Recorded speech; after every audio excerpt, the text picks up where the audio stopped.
Good day, these are your Tribune highlights for Friday, March 6, 2026, brought to you by your daily Bahamas headlines, especially for people on the go and those who are visually impaired. We begin with the Tribune's main story, Grand Bahama Port Authority.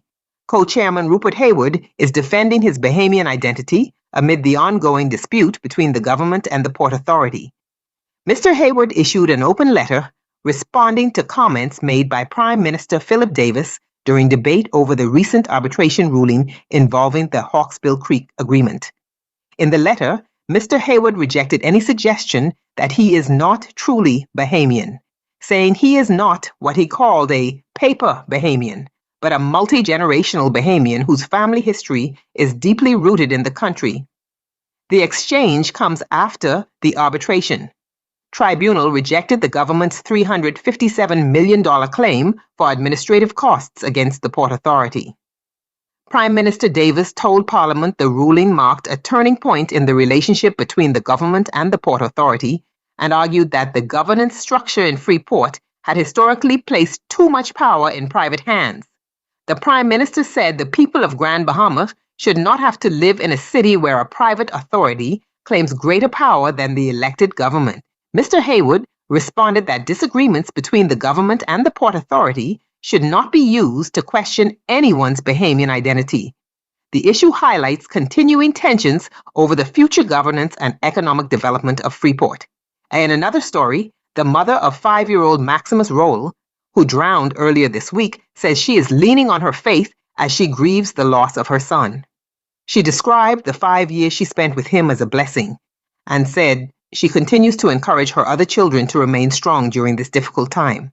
Elsewhere, more than 600 employees of the Albany Resort will share in a $2 million distribution following the sale of a golf course property. Some workers could receive as much as $4,500 depending on their years of service. Health and Wellness Minister Dr. Michael Darville says the Bahamas is nearing a deal with Cuba to recruit healthcare workers to help address shortages in the public healthcare system. He said negotiations are in their final stages and the government hopes to finalize an agreement soon. Turning to the front page of the business section, a legal challenge continues over the proposed Rosewood Exuma Resort development.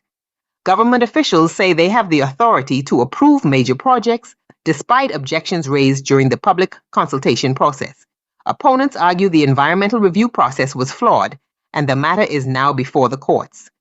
Another business story reports that the Grand Bahama Port Authority's free trade zone model must survive despite the ongoing dispute with the government. A senior attorney warned that major changes could threaten Freeport's economic recovery. Bahamas Power and Light also says a new fuel hedging strategy could help protect consumers from higher electricity costs. The company has locked in fuel prices for a portion of its supply to reduce the impact of global oil price volatility. Former 10 employees of a closed Grand Bahama supermarket are also still waiting for severance payments, raising concerns that the situation could mirror the long delays experienced after the collapse of the City Markets chain.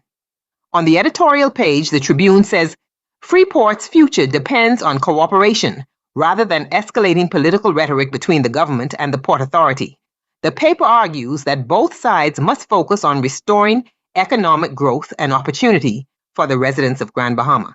In letters to the editor, one writer encourages expanding education in artificial intelligence and business skills for young women so they can participate fully in the modern digital economy.